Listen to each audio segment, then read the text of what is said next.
அனைவருக்கும் வணக்கம். இன்னைக்கான ஜோதிட பதிவில் பார்க்க போகிற ரொம்ப ரொம்ப முக்கியமான ஒரு பயனுள்ள ஜோதிட கணிப்பு என்ன அப்படின்னு பார்த்தீங்கன்னா, வருகின்ற ஜனவரி 29ஆம் தேதி தை அமாவாசை நிகழ்கிறது. பொதுவாகவே அமாவாசை அப்படிங்கிறது ஆன்மீக ரீதியாக பார்த்தோம் அப்படின்னா ரொம்ப ரொம்ப முக்கியத்துவம் வாய்ந்த ஒரு திதி நாள் அப்படின்னு சொல்லலாம். அதிலும் குறிப்பாக சொல்லணும் அப்படின்னா தை அமாவாசை அப்படின்ற ஒரு விஷயத்துக்கே ஒரு தனி சிறப்பும் மகிமையும் இருக்கிறது அப்படின்னு சொல்லலாம். ஏன்னா மாதம் வரக்கூடிய அமாவாசைக்கும் ஒரு குறிப்பிட்ட மாதங்களில் வரக்கூடிய அமாவாசை திதிக்கும் பல்வேறு வேறுபாடுகள் இருக்குது. அந்த வகையில் புரட்டாசி, ஆடி மற்றும் தை மாதங்களில் வரக்கூடிய அமாவாசை அப்படின்றதுக்கே தனி மகத்துவமும் சிறப்புகளும் இருக்குது. இப்படி இருக்கக்கூடிய பட்சத்தில் இந்த அமாவாசை திதி அன்று நவக்கிரகங்களில் ஏற்படக்கூடிய மாற்றம் அப்படிங்கிறது ரொம்ப ரொம்ப மகத்துவம் வாய்ந்ததாக மட்டும் இல்லாமல் அனைத்து ராசிக்காரர்கள் மத்தியிலையுமே மிகப்பெரிய அளவில் தாக்கத்தை ஏற்படுத்தக்கூடிய வகையில் அமையப்படுகிறதுங்க. அதாவது தை அமாவாசை என்று பார்த்தோம் அப்படின்னா சுக்கிர பகவானினுடைய ராசி மாற்றம், நட்சத்திர மாற்றம் நிகழ்கிறது. அது மட்டும் இல்லாமல் அடுத்தடுத்து பார்த்தோம் அப்படின்னா ராகு கேது பெயர்ச்சி நடைபெற போகிறது. இந்த மாதிரியான கிரகங்களினுடைய பெயர்ச்சிகள் நடைபெறக்கூடிய வகையில் அமையப்படுகிறது.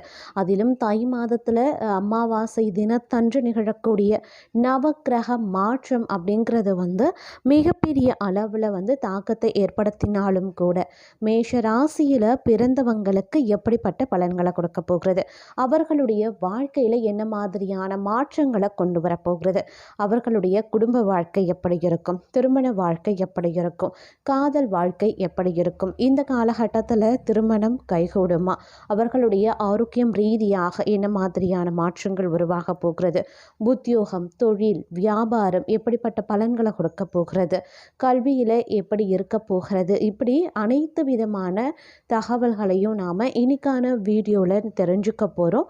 இந்த பதிவு உங்களுக்கு மிக பயனுள்ள விதத்தில் இருக்கும். ஸோ வீடியோவை ஸ்கிப் பண்ணாமல் கடைசி வரைக்கும் பாருங்கள். இந்த பதிவு மேஷ ராசியில் பிறந்த அனைத்து நட்சத்திர அன்பர்களுக்கும் பொருந்துங்க. வீடியோக்குள்ளே போகிறதுக்கு முன்னாடி இது வரைக்கும் நீங்கள் நம்ம சேனலை சப்ஸ்கிரைப் பண்ணல அப்படின்னா உடனே சப்ஸ்கிரைப் பண்ணிக்கோங்க. அப்படி பக்கத்தில் இருக்கக்கூடிய நோட்டிஃபிகேஷனுக்கான பெல் பட்டனையும் ப்ரெஸ் பண்ணிக்கோங்க. சரி நேர்களே, வாங்க வீடியோக்குள்ளே போகலாம். மேஷ ராசி அன்பர்களே, பொதுவாக கிரகங்களினுடைய ஒரு சிறு நகர்வு கூட பார்த்தோம் அப்படின்னா மிகப்பெரிய அளவில் மாற்றத்தை உண்டு பண்ணும் அப்படின்னு சொல்லலாம். அந்த வகையில் தை மாதம் வரக்கூடிய அமாவாசை திதி அன்று நவக்கிரகங்களில் ஏற்படக்கூடிய ஒரு சிறு மாற்றமாக இருந்தாலும் அது மிகப்பெரிய அளவில் தாக்கத்தை ஏற்படுத்துது. அப்படி பார்க்கும் பொழுது மேஷராசிக்காரர்களுக்கு இது ஒரு உகந்த சாதகமான நிலையை உருவாக்கும் அப்படின்னு சொல்லலாம். இந்த காலகட்டத்தை பொறுத்த வரைக்கும் இழுபறியாக இருந்த காரியங்கள், தடையாக இருந்த காரியங்கள், இல்லைன்னா ரொம்ப நாளாக தாமதம் பட்டு கொண்டிருந்த காரியங்கள் அனைத்துமே உங்களுக்கு சாதகமாக முடிய வாய்ப்புகள் கூடுதலாக இருக்கிறது அப்படின்னு சொல்லலாம். அதே மாதிரி திருமண சுபகாரியங்களில் நீடித்த அந்த பிரச்சனையோ இல்லை ஒரு சுமூகமான முடிவு எட்டாத நிலையோ இது எல்லாமே பார்த்திங்க அப்படின்னா உங்களுக்கு சாதகமாக வெற்றிகரமாக முடிய வாய்ப்புகள் அதிகமாக இருக்குது. இந்த காலத்தில் நீங்கள் திருமண சுபகாரியம் தொடர்பான விஷயங்களை மேற்கொள்ளக்கூடிய பட்சத்தில், அதற்கான முன்னெடுப்புகளில் நீங்கள் இறங்கக்கூடிய பட்சத்தில் உங்களுக்கு அந்த காரியங்கள் சுபமாக மங்களகரமானதாக அமைய அதிகபட்சமாக வாய்ப்புகள் இருக்கிறதுங்க. அதே மாதிரி ஆரோக்கியம் ரீதியாக பார்த்தோம் அப்படின்னா ஏற்றத்தாழ்வுகள் நிறைந்ததாகவே காணப்படக்கூடிய ஒரு காலகட்டம் அப்படிங்கிறதுனால நீங்கள் கொஞ்சம் ஆரோக்கியம் ரீதியாக உஷாராக இருக்க வேண்டியதும் முக்கியமான ஒன்று அப்படின்னு தான் சொல்லணும். அது மட்டும் இல்லாமல் வேலையில், வியாபாரத்தில் கூடுதல் கவனத்தை செலுத்த பாருங்க. அதே மாதிரி மூன்றாவது நபர் பேச்சை கேட்டு கண்மூடித்தனமாக எந்த முடிவையும் எடுக்கக்கூடாது. பெரிய அளவில் எந்த முதலீடும் தற்போதைக்கு இந்த காலகட்டத்தில் செய்ய வேண்டாம். அது உங்களுக்கு நஷ்டத்தை ஏற்படுத்தும் அப்படிங்கிறத நினைவில் வைத்து செயல்பட பாருங்க. அதே போல் உடல் ஆரோக்கியத்தில் சற்று கவனத்தை செலுத்துங்க. யாரேனும் முதியவருக்கு, உடல்நிலை சரியில்லாதவர்களுக்கு தேவையான மருத்துவ உதவியை செய்யுங்க. உங்களுடைய வாழ்க்கையில் பல நல்லது நடக்கவும் வாய்ப்புகள் இருக்குது. அதே சமயம் அலட்சியமான மனநிலை இந்த காலகட்டத்தில் உங்களுக்கு அதிகமாகவே இருக்குங்க. இதன் விளைவாக சில அவமானங்களை நீங்கள் சந்திக்கவும் வாய்ப்புகள் இருக்குது. அவமானத்தில் சிக்கி தவிக்கவும் வாய்ப்புகள் இருக்குது. அப்படிங்கிறதுனால கொஞ்சம் அலட்சியத்தை கைவிடுவதும் உஷாராக செயல்படுவதும் முக்கியமான ஒன்று. எந்த வேலையை எடுத்தாலும் பிறகு பார்த்து கொள்ளலாம் அப்படின்னு தட்டி கழித்து விட்டு போவீங்க. ஆனால் இந்த காலகட்டத்தை பொறுத்த வரைக்கும் எல்லா வேலையும் தலைமையில் போட்டுக்கொண்டு பாரம் தாங்க முடியாமல் திணறவும் செய்வீங்க. அப்படிங்கிறதுனால கொஞ்சம் ஜாக்கிரதையாகவும் இருப்பது அவசியம். இந்த காலகட்டத்தை பொறுத்த வரைக்கும் நேரத்தை எக்காரணத்தை கொண்டும் வீணடிக்க கூடாது. அன்றன்று செய்ய வேண்டிய வேலையை அன்றைக்கே முடிச்சு விடுங்க. அதுதான் உங்களுக்கும் நல்லது, உங்களுடைய வேலைக்கும் நல்லது. வியாபாரத்துலேயும் சரி, வேலையிலையும் சரி முழு கவனம் இருக்கணுங்க. ஆரோக்கியத்திலையும் முழு கவனத்தை செலுத்த பாருங்க. வெளி இடங்களில் அதிகம் சாப்பிட வேண்டாம். ஆரோக்கியம் இல்லாத உணவு பண்டங்களையும் சாப்பிடக்கூடாது. அது உங்களுக்கு மிகப்பெரிய ஆரோக்கிய பிரச்சனையை ஏற்படுத்துவதோடு மட்டும் இல்லாமல் மருத்துவ செலவுகளையும் அதிகரிக்க செஞ்சிடும். அதனால் கொஞ்சம் ஆரோக்கிய விஷயத்தில் கவனமாக இருக்க பாருங்க. பெரியவர்களுடைய பேச்சு அலட்சியப்படுத்த வேண்டாங்க. அதே மாதிரி இந்த காலகட்டத்தில் நீங்கள் எதிர்பார்த்ததை விட குறைவான பலன்கள் தான் இந்த காலகட்டத்தில் கிடைக்கப்பெறும். அப்படிங்கிறதுனால கொஞ்சம் கவனமாக இருங்க. ஒரு சிலர் தலைகுனிந்து வாழக்கூடிய சூழலை இக்காலம் ஏற்படுத்தி கொடுக்கும். அப்படிங்கிறதுனால உஷாராக இருக்க வேண்டியதும் முக்கியமான ஒன்று அப்படின்னு தான் சொல்லணும். அதே மாதிரி உங்களுடைய வாழ்க்கையில் இருந்து வந்த பிரச்சனைகள் எல்லாமே கொஞ்சம் கொஞ்சமாக உங்களை விட்டு விலக ஆரம்பிக்க வாய்ப்புகளும் இருக்குங்க. இருப்பினும் எந்த ஒரு விஷயத்துலையும் சரி நீங்கள் கொஞ்சம் உஷாராகவும் கவனமாகவும் இருப்பது அவசியமான ஒன்று அப்படின்னு தான் சொல்லணும். அதே மாதிரி குடும்பம் சம்பந்தப்பட்ட விஷயத்தில் கொஞ்சம் கவனமாகவும் இருக்க பாருங்க. தேவையில்லாமல் உறவுகளோடு அதிகம் நெருங்கி பழக வேண்டாம். உடல் ஆரோக்கியத்தில் கவனத்தை செலுத்துங்க. கணவன் மனைவிக்குள்ள வாக்குவாதம் செய்ய வேண்டாங்க. குழந்தைகளோடு கொஞ்சம் நேரத்தை அதிகமாக செலவு செய்கிறது மனதிற்கு நிம்மதியை கொடுக்கும் அப்படின்னு சொல்லலாம். அதே மாதிரி அடுத்தவர்களுடைய எண்ணங்களுக்கு அதிகமாக நீங்கள் இந்த காலகட்டத்தில் முக்கியத்துவம் கொடுப்பீங்க.